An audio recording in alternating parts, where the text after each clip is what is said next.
하나님 말씀 보겠습니다.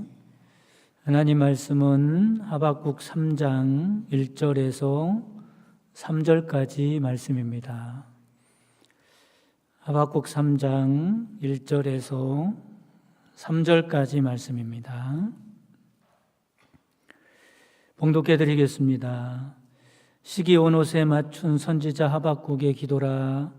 여호와여, 내가 주께 대한 소문을 듣고 놀랐나이다.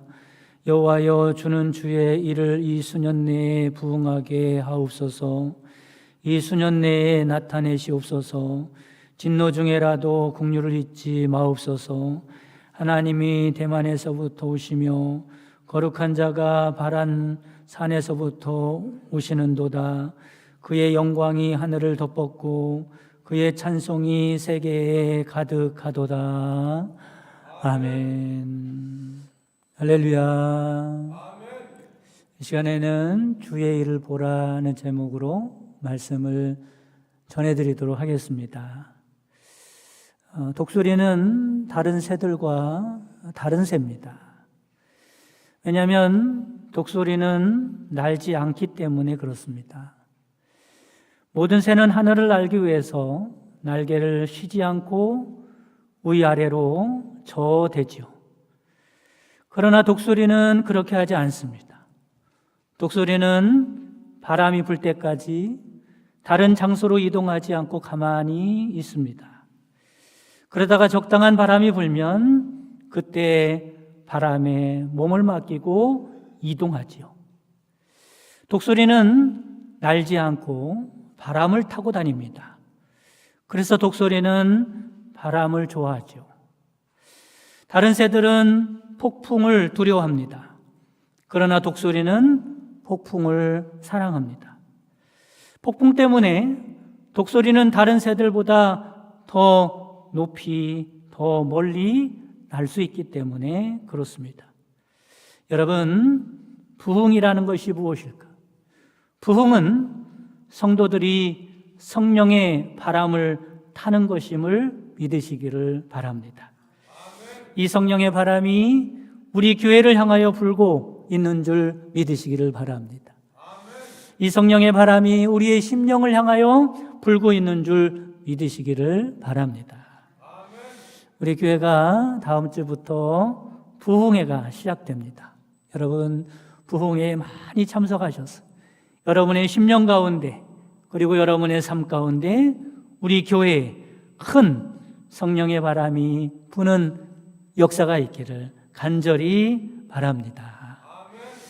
그래서 이 시간은 부흥에 대한 말씀을 좀 드리려고 합니다. 오늘 본문 말씀은 하박국이죠. 하박국. 여러분, 하박국 그러면은 무슨 생각이 딱 떠오르십니까? 호박국은 많이 들어봤어도 하박국은 처음 듣는다 이런 생각을 가지실 수도 있는데 하박국을 살펴보도록 하겠습니다. 하박국에는 뜻이 있어요. 하박국에는 끌어안다 이런 뜻이 있고요. 씨름하다 이런 뜻이 있어요. 끌어안다, 씨름하다. 구약에 등장하는 다른 유명한 선지자들이 많습니다. 엘리야도 있고 이사야도 있고 에레미야도 있고 에스겔도 있고 그 외에 선지자들이 많이 있죠. 그런데 다른 선지자들, 이런 선지자들의 역할이 있는데 그게 뭐냐면 선지자들은 보통 하나님 편에 서서 하나님의 말씀을 받아서 이스라엘 백성들의 죄악상과 잘못에 대해서 경고를 하고 책망을 하고 돌이키라고 그렇게 하나님의 심정을 가지고 메시지를 전하는 역할을 하는 것이 선지자의 역할입니다. 그런데 하박국 선지자는 좀 다르죠. 조금 다른 게 아니라 완전히 다릅니다. 하박국 선지자는 하나님 편에 서는 것이 아니라 이스라엘 백성들 편에 서지요. 그리고 백성들의 고달픔과 백성들의 아픈 가슴을 끌어안고 그리고 백성들의 입장과 눈물을 하나님께 대변하고 호소하는 역할을 하게 됩니다. 이를테면 이런 거지요. 하나님께 백성들의 처지가 지금 이렇습니다. 하나님, 백성들이 이래서 지금 눈물을 흘리고 계신데 왜 돌아보지 아니하십니까? 하나님, 왜 이런 일이 우리에게 일어나야만 합니까? 하나님은 이런 때 왜 가만히 계십니까? 이러면서 백성들 입장에서 하나님께 호소하는 겁니다. 그래서 하박국의 뜻이 그런 거죠. 끌어안다, 씨름하다. 하박국 선지자에 대해서 이런 이해를 가지고 이 시간은 하박국 전체의 내용을 좀 살펴보려고 합니다. 전체의 내용을 살펴본다 그러니까 속으로 깜짝 놀라실 텐데 언제 그걸 다 살펴보려고 하는가. 하박국은 3장밖에 되지 않으니까 간단하게 살펴보도록 하겠습니다. 하박국 1장 1절에 보면 이렇게 말씀을 시작하죠. 선지자 하박국이 묵시로 받은 경고라 말씀합니다. 여기서 경고라는 말은 무겁다, 짓누르다 이런 말입니다. 그러니까 이 말씀 하박국의 안에 담겨져 있는 말씀의 성격이 어떤가를 짐작할 수 있는 내용입니다. 하나님께서 하박국에게 주신 하나님의 그 말씀은 하박국의 마음을 짓눌렀던 거죠. 하나님께서 하박국에 주신 그 말씀으로 인하여 하박국이 그 마음이 무거웠던 겁니다. 그러니까 암울한 말씀이었던 거죠. 그런데 2절부터 보면 앞에서 말씀을 드렸듯이 하나님의 입장에서가 아니라 이스라엘 입장에서 하나님께 대변하는 말씀이 이어지고 있습니다. 뭐라고 말하죠? 여호와여, 내가 부르짖어도 주께서 듣지 아니하시니 어느 때까지리이까? 내가 강포로 말미암아 외쳐도 주께서 구원하지 아니하시나이다. 물론 이 말은 하박국이 하나님께 드리는 말이지만, 기도지만 사실은 이스라엘 백성들을 대변하여 하나님께 호소하는 겁니다. 이런 식으로 하박국 1장에는 이스라엘 백성을 대변해서 하나님께 질문을 하게 되는데 크게 3가지 질문이 있습니다. 첫째는 어떤 질문이냐면, 하나님이 사랑하는 백성들에게 왜 이런 고통을 주십니까? 하나님이 사랑하는 백성들이라고 하면서 왜 하나님께서 그 사랑하는 백성들에게 고통을 주십니까? 두 번째 질문이 이거죠. 고통 속에서 부르짖는 백성들의 기도를 왜 들어주지 아니하십니까? 세 번째 질문이 이겁니다. 하나님, 왜 오히려 악한 자들이 형통하는 겁니까? 하박국이 이렇게 하나님께 호소해 주니까 우리 마음도 시원하죠. 이것이 과연 하나님의 공의입니까? 이러면서 하박국이 백성들을 끌어안고 하나님께 기도합니다. 그렇다면 하박국이 왜 이런 호소를 하게 되었을까라고 하는 거죠. 이렇게 호소를 하게 되는 시대적 배경이 있을 것입니다. 그게 뭐냐면 강대국이었던 아수르와 바벨론이 서로 패권 싸움을 하게 됩니다. 그런데 그 안에 누가 끼어 있어요? 이스라엘이 끼어 있는 거예요. 그러니까 여기서 얻어터지고 저기서 얻어터지고 얼마나 고통을 당하는지 모릅니다. 말하자면 고래 싸움에 새우등이 터지는 거예요. 이런 양대 강국 사이에서 받은 고통과 환난과 고난이 얼마나 극심했던지 그때 당시 이스라엘 백성들은 하나님을 향하여 원망합니다. 하나님께 불평합니다. 하나님께 기도를 합니다. 이런 상황을 단적으로 보여주는 말씀이 있어요. 그게 뭐냐면 에레미야 36장 22절에서 23절 말씀. 그 말씀이 시대적으로 지금 하박국 선지자가 활동했던 그 시기와 겹칩니다. 어떤 일이 있었냐면 이런 거죠. 22절에 보면 그때 9째 달이라 왕이 겨울 궁전에 앉았고, 겨울이요, 추운 겨울이니까 왕이 그러니까는 겨울에 거하는 궁전을 따로 진 모양이에요. 그래서 겨울 궁전, 그 겨울 궁전에 앉았고, 겨울이니까 그 앞에는 화로를 피워 놓았다는 겁니다. 23절에는 무슨 일을 하냐면 여후디가 선어 쪽을 낭독하면 여후디가 그 왕 앞에서 하나님의 말씀을 낭독하는 거예요. 그러면 왕이 어떻게 하냐면 그 말씀을 족족 받아가지고 칼로 그것을 연하여 베어 화롯불에 던져서 두루마리를 모두 태웠더라. 하나님의 말씀이 적혀있는 두루마리를 하나하나 받아서 예리한 칼로 다 비워가지고 화롯불에 다 던져가지고 태워버렸다. 그때 당시 하나님의 말씀에 대한 태도가 어떠했는가를 보여주는 말씀입니다. 얼마나 하나님의 말씀을 모독하고 하나님의 말씀을 무시하는 처사입니까? 이렇게 행동하는 왕의 마음은 이런 거죠. 하나님이 어디 있다고 그래? 하나님의 말씀은 다 가짜야. 하나님이 살아계시다면, 하나님이 우리를 사랑하신다면 이럴 수가 없는 거야. 하나님은 없어. 다 헛소리야. 이것이 또한 이스라엘 백성들의 마음이었던 거죠. 얼마나 고통스러웠으면 그랬겠어요. 하지만 이 악한 왕같이 되면 안 되죠. 아무리 고통스러워도 그렇지, 아무리 힘들어도 그렇지, 어찌 그렇게 하나님의 말씀을 모독할 수 있습니까? 그래서 하박국도 지금 백성들의 마음을 끌어안고 하나님과 씨름하고 있는 거예요. 여호와여, 내가 부르짖어도 주께서 듣지 아니하시니 어느 때까지리까? 내가 강포로 말미암아 외쳐도 주께서 구원하지 아니하시나이다. 이제 2장으로 넘어가겠습니다. 2장으로 넘어가면 하나님께서 하박국 선지자를 깨닫게 하기 위해서 어딘가에 세우시는 말씀이 나오고 있어요. 그게 어디일까?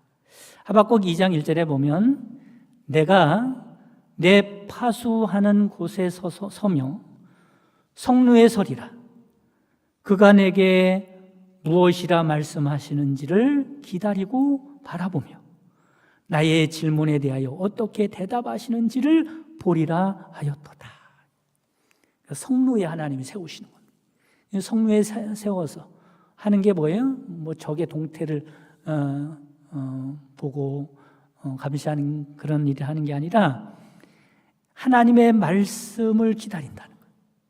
여기 서서 하나님의 말씀을 보겠다는 거예요. 내가 하나님께 질문을 했는데 하나님께서 어떤 대답을 하시는지 내가 그것을 보리라, 내가 그것을 들으리라, 이렇게 말을 하고 있는 거예요. 성루라고 하는 것은 여러분 아시죠? 이렇게 성이 있지 않습니까? 이렇게 성곽이 쫙 쌓여져 있는데 그 성곽은 아주 두툼하죠. 그 안에서 그 성곽 가운데 마차가 막 지나갈 정도로 크고 두꺼운 그런 성곽을 쌓습니다. 그러면 그 성곽만 쌓는 게 아니라 중간중간에 초소가 있죠. 경계병들이 경계를 할 수 있는 초소인데 그걸 보고 성루라고 그래요. 적이 침입하지는 않는가, 적이 있을 때는 적이 어떤 움직임이 있는가, 이런 것을 지켜보는, 감시하는 그런 초소입니다. 그런데 성루라고 하는 것은 신앙적인 다른 심오한 뜻이 있어요. 성루가 뭐냐면 하나님의 어깨에 올라앉다, 이런 뜻이 있어요. 하나님의 어깨에 올라앉다는 거예요. 여러분, 하나님의 어깨는 무엇을 상징하냐면 이런 걸 상징하죠. 여러분, 어깨로 뭐를 합니까? 짐을 지지 않습니까? 하나님의 어깨 위에 올라앉았다, 이런 말은 내가 널 책임진다는 거, 내가 너의 인생의 짐을 내가 지겠다는 하나님의 책임. 또는 하나님의 어깨는 권위와 통치, 내가 너를 통치하겠다. 하나님의 보호와 돌보하심이 그 어깨라고 하는 곳에 의미가 있습니다. 그리고 하나님의 어깨 위에 올라가면 어떻게 될까? 궁금하지 않습니까? 여러분, 옛날에 어렸을 때 말이죠, 아버지의 무등을 타보신 적 있나요? 아버지가 어떤 시장 같은 데 갔을 때 나를 꼬마가 걸음도 이렇게 느리고 그러니까 무등을 태워서 이렇게 가는 경우가 있습니다. 그럼 어떻게 되죠? 하나님의 어깨 위에 올라앉으면 하나님의 눈높이에 내 눈이 맞춰지는 거예요. 하나님이 보라고 하는 그것을 볼 수 있고 하나님의 시각으로 어떤 것을 볼 수 있는 겁니다. 하나님의 눈높이에 맞춰지는 거죠. 지금 그러니까 무엇을 보고 있어요? 이 환난과 고초와 어려움을, 이 고통을 하나님의 눈높이에 맞춰서 그것을 볼 수 있게 되는 위치입니다. 그러면 하박국 2장 1절에 의하면 하박국은 하나님의 어깨 위에 올라가 무엇을 보고 기다리고 있는가? 하나님의 말씀을 기다리고 있는 거예요. 그러면 하나님께서 하박국을 어깨 위에 올려 앉히시고 보여주신 말씀이 무엇일까? 그 내용의 말씀이 바로 3장에 나오죠. 3장을 살펴보도록 하겠습니다. 먼저 1절에 보면 이렇게 말씀을 시작합니다. 시기 온옷에 맞춘 선지자 하박국의 기도라, 이렇게 말씀하죠. 여기서 기도라고 하는 것은 기도이기도 하지만 선지자들이 기도라고 쓸 때는 다른 의미도 있습니다. 노래, 찬송, 기도 다 같은 개념으로 쓰거든요. 여기서는 무엇으로 이해하면 좋을까? 여기서는 찬송으로 이해하면 좋을 것 같습니다. 왜냐하면 19절 하반절에 보면 말씀하죠. 이 노래는 뭐라고 이게?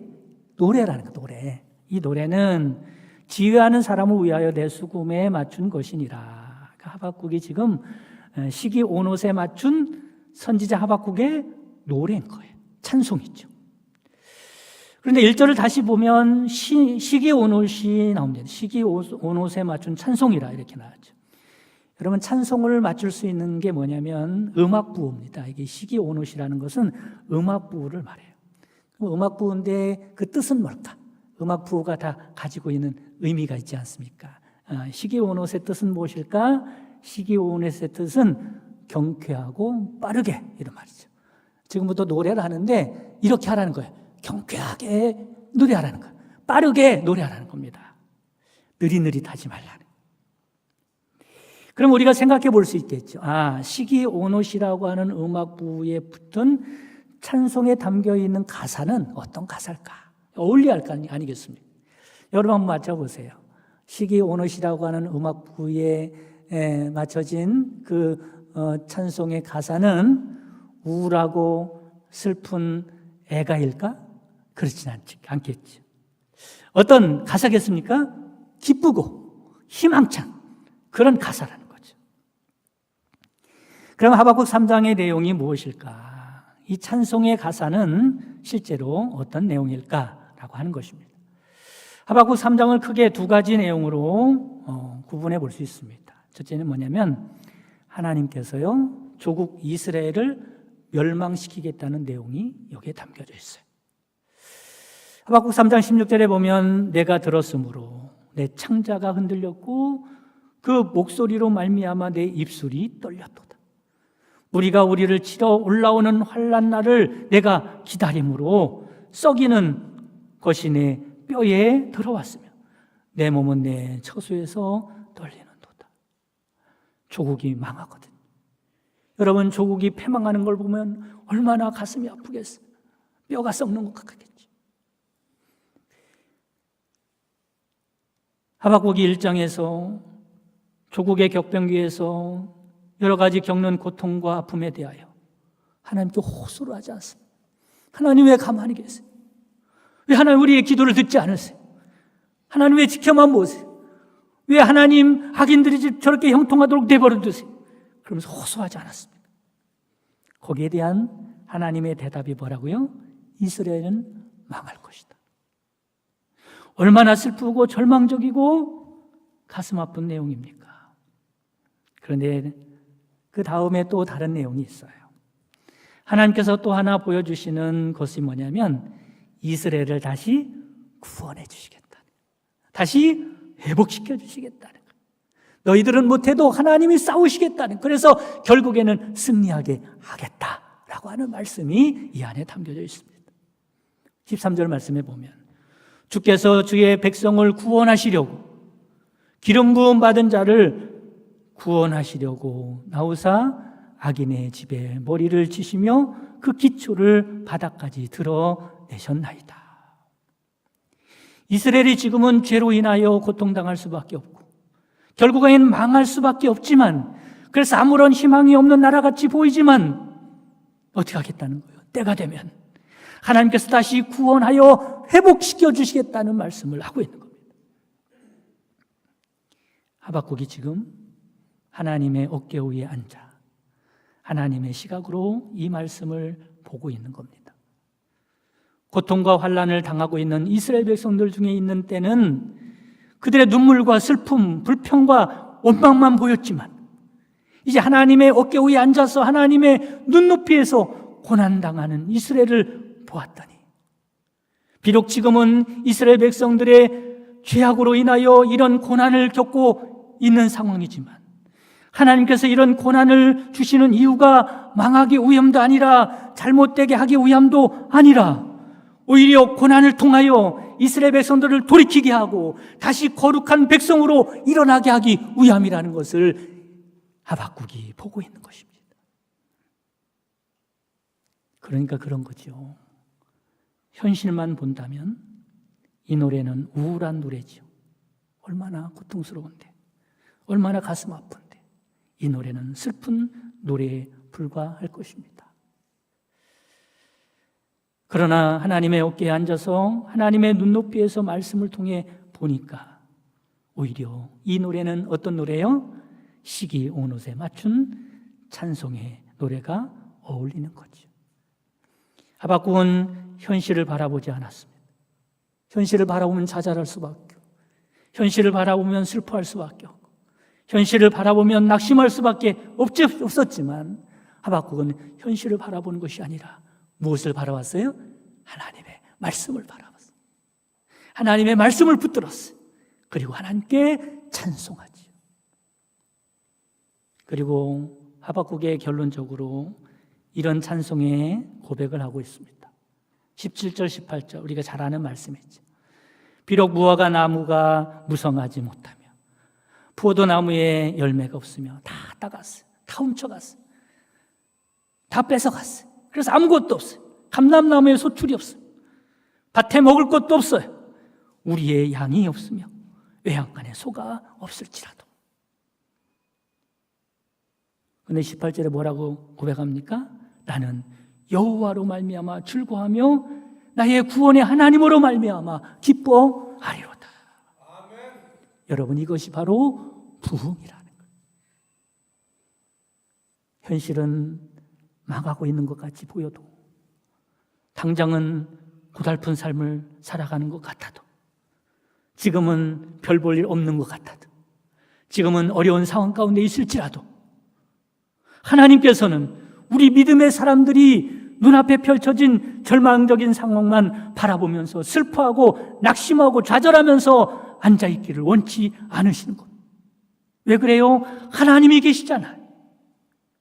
믿음의 사람들에게는 장차 하나님이 이루실 복되고 아름다운 인생의 계획이 있는 것. 하나님은 믿음의 사람들이 이 말씀을 붙들기를 원하는 겁니다. 하나님의 말씀을 붙들고 기대를 가지고 기뻐하면서 찬송하기를 원하는 겁니다. 이처럼 하나님의 말씀을 붙들고 믿음으로 일어나는 것이 부흥인 줄 깨달으시기를 간절히 바랍니다.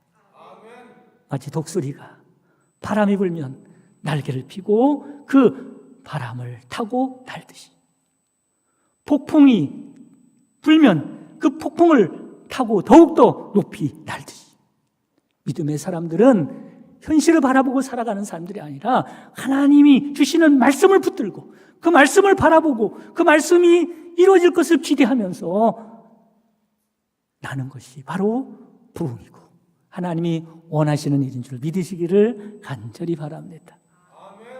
2절 말씀에 보면 부흥에 대해서 나오죠. 여호와여, 내가 주께 대한 소문을 듣고 놀랐나이다.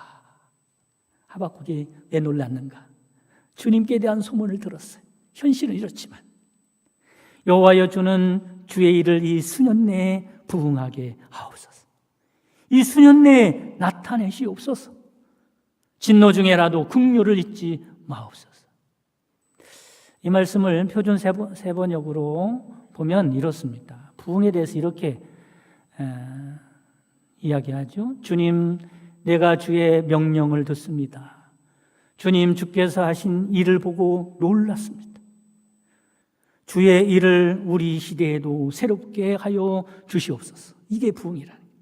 주의 일을 우리 시대에도 새롭게 하옵소서. 우리 시대에도 알려주옵소서. 부흥이 뭐예요? 주님의 말씀을 듣고 그 말씀이 이루어질 것을 믿고 기대하면서 일어나는 것이 부흥입니다. 그 부흥에는 무엇일까? 바로 주의 말씀을 보기 위하여, 주의 말씀을 듣기 위하여 하나님의 어깨 위에 올라가는 것이 부흥회가 아닌가, 이런 생각을 했습니다. 그렇다면 암울한 현실 가운데 문제는 그거죠. 주의 말씀이 이루어지라고 하는 믿음을 가질 수 있는 근거가 뭘까? 이 어려운 가운데 하나님의 말씀이 이루어질 것이라고 하는 믿음을 가지고 다시 일어날 수 있는 그 부흥의 근거가 되는 것이 무엇일까라고 하는 겁니다. 그게 바로 하나님의 어깨. 여러분, 저와 여러분은 하나님의 어깨 위에 올라 앉아 있는 사람들임을 믿으시기를 바랍니다. 왜 그래요? 여러분은 하나님의 통치를 받고 있는 사람들이 아니에요. 여러분의 인생은 하나님이 책임질 거 아닙니까? 내가 하나님의 어깨 위에 앉아 있는 사람이라는 사실을 믿으라고 우리를 구원하기 위하여 예수님을 십자가에 내어 주셨습니다. 로마서 8장 32절 말씀해 보면 자기 아들을 아끼지 아니하시고 우리 모든 사람을 위하여 내어 주시니가 어찌 그 아들과 함께 모든 것을 우리에게 주시지 아니하겠느냐. 믿음 가지라는 거예요. 네가 어디 있는지 아느냐? 하나님의 어깨 위에 있다는 거예요. 하나님이 네 인생을 책임질 거라는 거예요.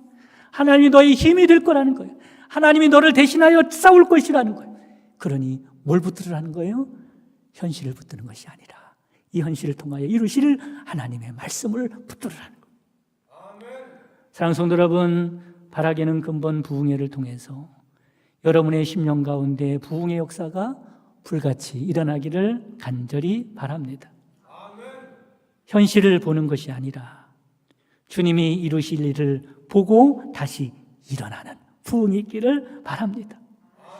부흥회를 통해서 내 인생에 주시는 하나님의 말씀, 우리 한밭제일교회를 위하여 주시는 하나님의 말씀을 붙들고 일어나는 부흥회가 되기를 주님의 이름으로 축복합니다.